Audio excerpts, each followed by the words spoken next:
সকলোকে পুনৰবাৰ স্বাগতম জনাইছোঁ মোৰ ইউটিউব চেনেল ইউবিকেশ্যনলৈ। অষ্টম শ্ৰেণীৰ ছাত্ৰ ছাত্ৰীসকলক তোমালোকক মই যোৱাটো ভিডিঅ'ত গণিত বিষয়ৰ অনুশীলনী 2Bৰ 1 নম্বৰ প্ৰশ্নকেইটা আমি সমাধান কৰিছিলোঁ। আজি তোমালোকে লৈ আহিছোঁ প্ৰশ্ন নম্বৰ 2। প্ৰশ্ন নম্বৰ 2ত দিয়া আছে তলত দিয়া সমীকৰণবোৰৰ মূল নিৰ্ণয় কৰা আৰু ফলশুদ্ধি পৰীক্ষা কৰা। ইয়াত এটা সমীকৰণ দিয়া আছে, এইটো দেখা পাইছা নিশ্চয়। মই অনুশীলনী 2Bৰ 2 নম্বৰ বি প্ৰশ্নটো লৈছোঁ। প্ৰশ্নটোত কি কৰিব কৈছে, আমাক প্ৰথমতে ইয়াত মূল উলিয়াবলৈ কৈছে। তোমালোকে আগতে পাই আহিছা নিশ্চয়। মূল বা বীজ বুলিলে কি বুজা? মূল বা বীজ বুলি কোৱা হয় বা মূল বুলি কোৱা হয়। মূল বা বীজ হৈছে যে চলকৰ যি মানে, আমি চলক x y এইবোৰ চলক নিশ্চয় তোমালোকে জানা। চলকৰ যি মানে সমীকৰণ এটা সিদ্ধ কৰে তাকে মূল বা বীজ বুলি কোৱা হয়। এতিয়া সমীকৰণ এটা সিদ্ধ কেতিয়া হ'ব? যেতিয়া সমীকৰণটোৰ এইটো বাম পক্ষ আৰু এইটো সোঁ পক্ষ, যেতিয়া বাম পক্ষ আৰু সোঁ পক্ষ সমান হ'ব তেতিয়া এটা সমীকৰণ সিদ্ধ হয়। আৰু মূল বা বীজ হৈছে যে চলকৰ যি মানে x y এইবিলাক চলক, ইহঁতৰ যি মানে সমীকৰণ এটা সিদ্ধ কৰে, সমীকৰণ এটা সোঁ পক্ষ আৰু বাম পক্ষ সমান কৰে, তেন্তে তাক মূল বা বীজ বুলি কোৱা হয়। এতিয়া আমি প্ৰথমতে এই সমীকৰণটোৰ পৰা xৰ ভেলুটো উলিয়াই ল'ব লাগিব। ইয়াত যেতিয়া xটো মূল বা বীজ, ইয়াত xৰ ভেলুটো আমি উলিয়াব লাগিব।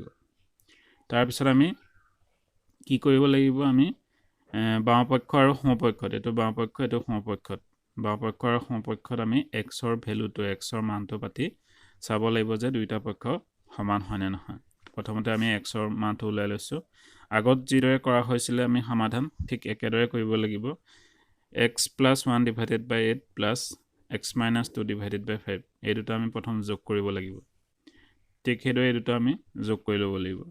এতিয়া যোগ কৰিবলৈ যাওঁতে তোমালোকক আগৰ ভিডিঅ'ত মই শিকাইছোঁ কি কৰিব লাগে। এই হৰ দুটাৰ লসাগু ল'ব লাগিব। 8 আৰু 5ৰ লসাগু কিমান? 8 আৰু 5ৰ লসাগু হৈছে 40 হয়নে?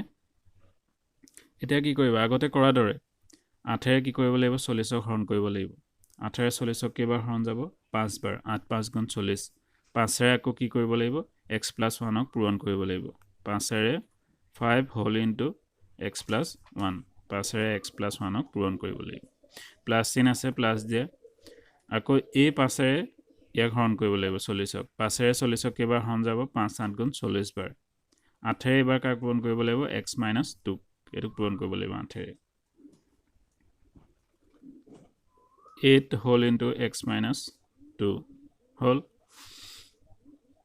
এইবাৰ আমি 10 আৰু 20ৰ লসাগু উলিয়াব লাগিব। লসাগু নিশ্চয় আগতে পাইছে, সেইকাৰণে মই দেখুওৱা নাই কেনেদৰে উলিয়াব লাগে। 10 আৰু 20ৰ লসাগু কিমান? 20। 10 আৰু 20ৰ লসাগু 20। যিসকলে নাজানে ভালদৰে চাই ল'বা লসাগুটো আকৌ এবাৰ। 10 আৰু 20ৰ লসাগু 20। এতিয়া কি কৰিব লাগিব? 10ৰে 20ক হৰণ কৰিব লাগিব। 10ৰে 20ক কেইবাৰ হৰণ যাব? দুবাৰ। 10 × 2 = 20। 2ৰে আকৌ কি কৰিব লাগিব? x + 3 পূৰণ কৰিব লাগিব। 2 হোল ইনটু x + 3। প্লাছ দিয়া, প্লাছ চিন আছে, প্লাছ দিছোঁ। তাৰ পৰা আকৌ 20ৰে 20ক হৰণ কৰিব লাগিব। 20ৰে 20ক কেইবাৰ যাব হৰণ? এবাৰ যাব। 1ৰে ইয়াক পূৰণ কৰিলে একেটাই থাকিব, 3x - 1। 1ৰ লগত যদি এইটো পূৰণ কৰোঁ 3x - 1ক একেটাই থাকিব।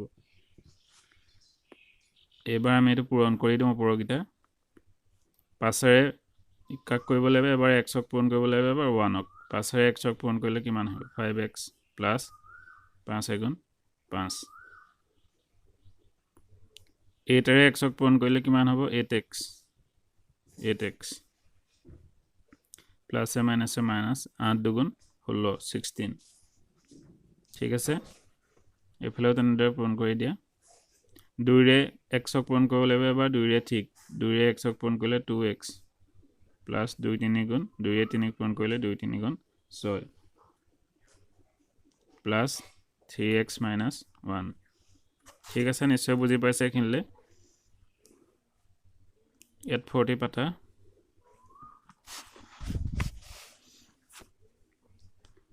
এইবাৰ আমি কি কৰিব লাগিব? x থকা দুটা যোগ বা বিয়োগ কৰিব লাগিব। 5x আৰু 8x, ইয়াত প্লাছ আছে, ইয়াতো প্লাছ আছে, গতিকে আমি যোগ কৰিব লাগিব। 8 × 5 = কিমান? 13। 13x হয়নে তাৰপিছত +5 আৰু -16 এই দুটা কি হ'ব বিয়োগ হ'ব 16 পৰা 5 গ'লে কিমান থাকিব 11 থাকিব হয়নে ডাঙৰটো আগত 16টো আগত মাইনাছ আছে গতিকে ইয়াত মাইনাছ চিহ্ন হ'ব -11 হ'ল ঠিক সেইদৰে এফালেও কৰা 20 ইয়াত x ক'ত আছে 2x আৰু 3x এই দুটা কি হ'ব ইয়াত প্লাছ ইয়াত প্লাছ গতিকে যোগ কৰিব লাগিব 3 2 5 5x তাৰপিছত +6 আৰু -1 বিয়োগ হ'ব 6 পৰা 1 গ'লে কিমান থাকিব 5 থাকিব ডাঙৰটো আগত প্লাছ ইয়াত প্লাছ আহিব 6টো ডাঙৰ যিহেতু ইয়াত প্লাছ চিন আছে ইয়াত প্লাছ দিবা 6 পৰা 1 গ'লে 5 ঠিক আছে এতিয়া তোমালোকক মই যোৱাটো ভিডিঅ'ত কৈছিলোঁ বজ্ৰ পূৰণ কেনেকৈ কৰে ইয়াৰ লগত এইটো পূৰণ হ'ব 40 লগত এইটো পূৰণ হ'ব গতিকে বজ্ৰ পূৰণ কৰা এতিয়া এইটো আমি এতিয়া কি কৰিব লাগিব বজ্ৰ পূৰণ 20 ৰে কাক কৰিব লাগিব 13 20 ৰে 13x - 11ক পূৰণ কৰিব লাগিব আকৌ 40 কাক কৰিব লাগিব 5x + 5ক নিশ্চয় বুজি পাইছা 20 ৰে 13ক পূৰণ কৰিলে কিমান হ'ব 2 3 26 260 260x - 20 ৰে 11ক পূৰণ কৰিলে কিমান হ'ব 2 11 22 220 হয়নে 220 হ'ব 40 ৰে 5ক পূৰণ কৰা 5 4 গুণ 20 200 হ'ব 200x প্লাছ 40 ৰে 5ক পূৰণ কৰিলে 200 ঠিক আছে এতিয়া আমি x থকাটো এইফালে লৈ আহিম 260x 200xক আমি সোঁপক্ষৰ পৰা বাওঁ পক্ষলৈ লৈ আনিম যেহেতু পক্ষান্তৰ কৰিম তেতিয়া চিহ্নৰ সলনি হ'ব ইয়াৰ আগত একো চিহ্ন নাই মানে প্লাছ এটা আছে গতিকে এইফালে লৈ আহিলেতো মাইনাছ হ'ব -200x এই যোগেল এইফালে কি আছে 200 আছে 200 220ক আমি বাওঁ পক্ষৰ পৰা সোঁ পক্ষলৈ লৈ গ'লে কি হ'ব মাইনাছটো প্লাছ হৈ যাব প্লাছ 220 দেখা পাইছা কি কৰিলোঁ 260 এই x থকাটো এইফালে লৈ আহিছোঁ 200xক আমি সোঁ পক্ষৰ পৰা বাওঁ পক্ষলৈ আনিলোঁ কিমান হ'ল -200x হ'ল ইকুৱেল টু 200 আছে ইয়াত 200 পাইছোঁ -220 220ক আমি বাওঁ পক্ষৰ পৰা সোঁ পক্ষলৈ লৈ গৈছোঁ ইয়াত মাইনাছ চিন আছে ইয়াত ইয়ালৈ গ'লে কি হ'ব প্লাছ হ'ব প্লাছ 220 এতিয়া আমি এই দুটা কি কৰিম বিয়োগ কৰিম 260 পৰা 200 গ'লে কিমান থাকিব 60 থাকিব 60x ঠিকে আছে এই দুটা যোগ কৰিলে কিমান হ'ব 220ৰ লগত 200 যোগ কৰিলে 420 হ'ব ঠিক আছে x equal